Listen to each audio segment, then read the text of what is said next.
The Arab Peace Initiative has offered Israel a place in the neighborhood and more. Acceptance by 57 nations, the 1/3 of the UN members that do not recognize Israel. This is true security. Security that barriers and armed forces cannot bring. Muchos piensan distinto, sienten distinto, buscan a Dios o encuentran a Dios de diversa manera. En esta multitud, en este abanico de religiones, hay una sola certeza que tenemos para todos. Todos somos hijos de Dios. Hey everybody, welcome to our midweek update. And well, what do you know? Here it is. Davos attendee says the quiet part out loud. What is that? Well, we're going to look at that, but we're also going to look at a lot more because there's more to this than what meets the eye. And of course, that was a few weeks ago with Davos. It says to create a new world order. Well, let's go back in a little bit of time and recognize this is from the first book that I wrote, America in the New World Order. And in it, I mean, I wrote it in 2016, but I have some facts in here. And one of the chapters I have in it is regarding the shadow government. So what do we have? Let's just think about some things. We have the World Economic Forum, which was founded in 1971 by a different name. The name got changed. Henry Kissinger is totally involved. Klaus Schwab was groomed, by the way back in the early 1960s. I mean, you can go back further than that and find out that he was through his family, through his dad, and so forth. Pretty amazing. So you do have the World Economic Forum. You have the Federal Reserve, which began in 1913. People say these things aren't real. Yeah, they are. Okay. The League of Nations, it lasted from 1920 to 1946. Council on Foreign Relations, founded in 1921. The UN in 1945. European Union began with the Treaty of Rome back in 1958. It took its present form in 1993, shortly after the fall of the Iron Curtain. The ancient and accepted Scottish rite of Freemasonry traces its roots to a lodge in London in 1733. So you got the Bilderberg Group, and you go right on down from there. Let me read about a couple of other things that we have in here besides just the Bilderberg Group, but it's very interesting. After the Bilderberg Group's meeting in Germany in 1991, several French newspapers began running a David Rockefeller quote they said had been leaked to them from that year's meeting. And this is what the quote is. Now, some people have said this never really happened, but it was leaked, and this has been out there for a long time. Again, David Rockefeller, we are grateful to the Washington Post, the New York Times, Time Magazine, and other great publications whose directors have attended our meetings and respected their promises of discretion for almost 40 years. It would have been impossible for us to develop our plan for the world if we had been subjected to the lights of publicity during those years. But the world is more sophisticated and prepared to march towards a world government. The supranational sovereignty of an intellectual elite and world bankers is surely preferable to the national autodetermination practiced in past centuries. Now, I want you to think about that statement for just a minute. And, this was back in 1991, when he supposedly had said that, which now I have no doubt that he did. Now, I remember reading that before. I can go back 10 or 15 years and putting that on videos that I made, and people said, you're just a conspiracy nut. He never said that, and so forth. Well, now you look at the words he said, and you start to realize when you have the Bilderberg Group, you do have the World Economic Forum, you do have the UN, you have all of these different groups that are all marching to this, exactly what David Rockefeller said. They're all marching to the same drummer. You go, well, wait a minute, that wasn't just some conspiracy nut talk back then. He really did say that. And you guys and us who are paying attention, we recognize these things. Now listen to this.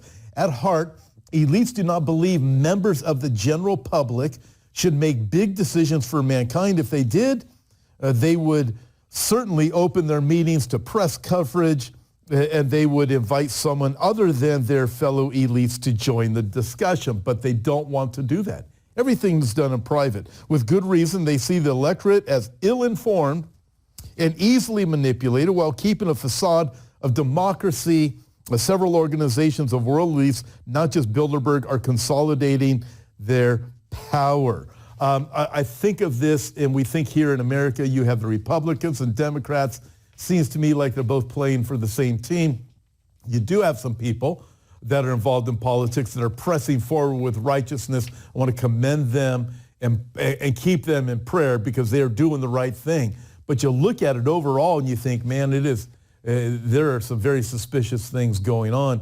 And these globalists in the deep state, and even the shadow government, when you start looking at all of these things and realizing where we are marching to, this quiet part that's been said out loud, the New World Order. Though perhaps none of these people see their plans yet, they will eventually consolidate their power. They're going to develop the system of 10 kings. We are watching it develop, and we know this from Revelation chapter 17. We know this from Daniel chapter 7. But a few more things I want to bring up is regarding the Club of Rome. It really is a real organization. Aurelio Pecci, an Italian industrialist, and Alexander King, a Scottish scientist, established the Club of Rome in 1968. And you can guess it was formed in the city of Rome. Now, this is interesting because Revelation chapter 17 speaks of the city on 7 hills as being the problem. And many people say because of that, we find this revived Roman Empire having its headquarters in Rome. So you have the Club of Rome. You also have the Vatican there. But let me read a little bit more. In 1991, the Club of Rome published a book titled, and you can find this book still, The First Global Revolution. Now, that's from 1991. Now, listen to this. In searching for a common enemy against whom we can unite, they wrote, we came up with the idea that pollution, here it is, right? Pollution, the threat of global warming, water shortages, famine. Now, this is a quote from the book in 1991. Again, the title of the book is The First Global Revolution. So here it is. Let me read that again. They wrote, we came up, this is a quote, with the idea that pollution, the threat of global warming, water shortages, famine, and the like would fit the bill. All these dangers are caused by human intervention in natural processes, and it is only through changed attitudes and behavior that they can be overcome. The real enemy then is humanity itself. Wow. All this prefaced with, in a quote from the book, is searching for a common enemy against whom we can unite. Well, there it is. You wonder why all of these different things are going on. A lot more to say. Let me get back to Davos for just a minute. So this person at Davos, Pakistan's Minister of Foreign Affairs, said here at the WEF, there's a lot of discussion about what the new world order will be. How do we work towards that new normative international order? They also, at the meeting, all openly acknowledge they may not be successful establishing a new world order right now due to times being hyper-partisan and polarized, but they hope to bring it about in the very near future. They continued and declared that countries need to respect the global rules and said, we have countries that are respecting their national interests going beyond the global rules. They have 5-minute cities that they determined to be utopia, which they claim will be 100% solar and wind-powered, occupied by millions, which we know. So when you're following the Bible and you understand what the end game is and you see these things, that's why we have these aha moments. All of a sudden, the stuff comes up in the news. So we see what they're doing over there in with the Neom, that city that is being built. And we hear about the 5-minute cities, the 15-minute cities, the 10-minute cities, the 20-minute cities. We hear all of this about climate change and global warming and all the different dynamics that are going on and how, you know what, we're going to have to change the rules. You and I are watching everything increase in price. Gas, food. You wonder why these egg plants burn down, chicken plants burn down, these food processing plants burn down. They get hit by airplanes, right? So we're watching everything. Everything is increasing in price.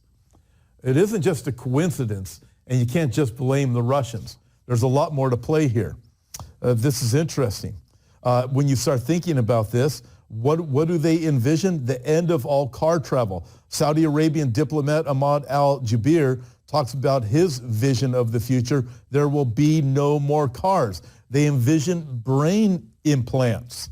The WEF predicts humans will soon embrace implanted brain technology so they can decode complex thought. And even by reading your face, they'll be able to figure out where your PIN number is. That is absolutely fascinating. There's going to be a digital database to monitor all of us.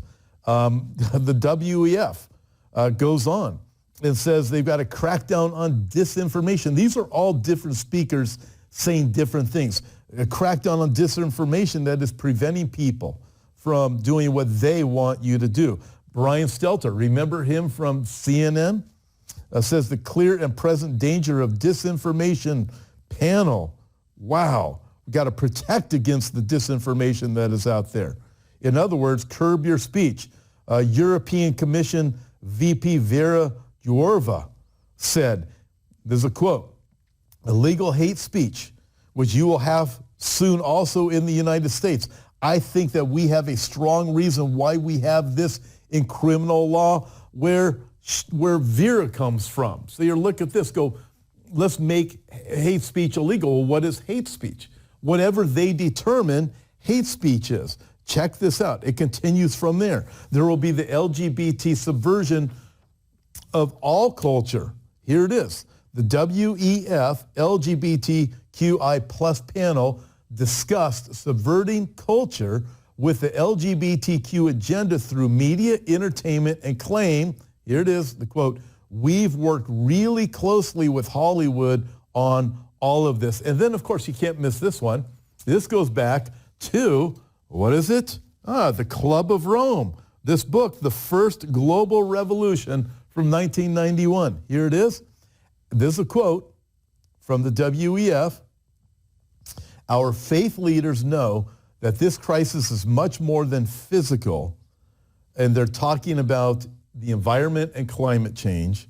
It's much more than physical. We have a deeply wounded spirit as people, and they're looking for a one world religion based upon all of that. So you see all of this, and you think this is absolutely remarkable, but it goes much deeper than that. I wish I had a little bit more time to bring in something here, but let me bring in what I can, all right?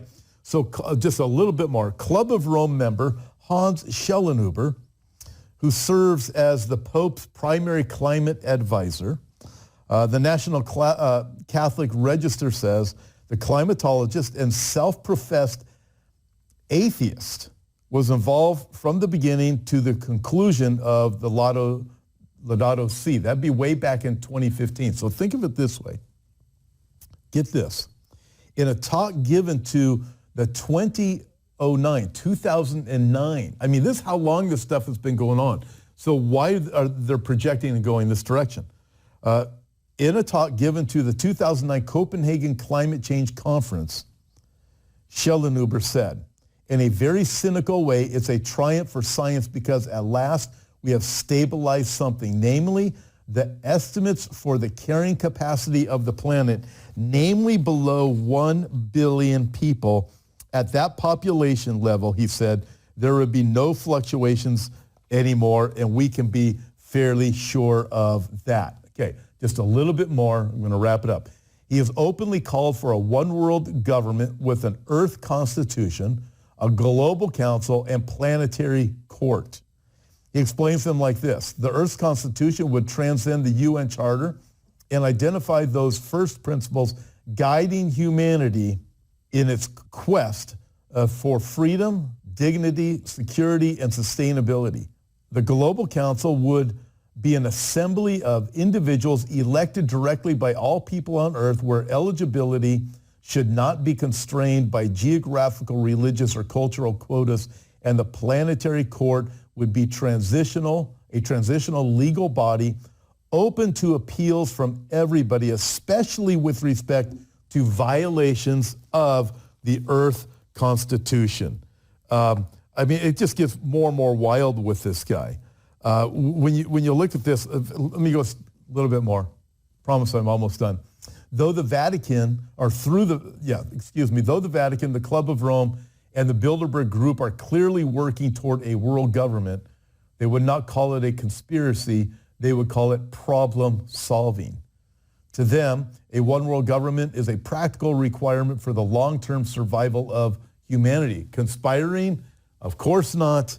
They would say they are planning. I mean, there's so much more to what's going on, but this has been around for quite some time. There really is, folks, this shadow government stuff that's happening. Call it the deep state, call it the shadow government. We even have deep religion to go along with the deep state. Things are coming out of the Vatican and out of the Protestant church. So we see all of the dynamics working together.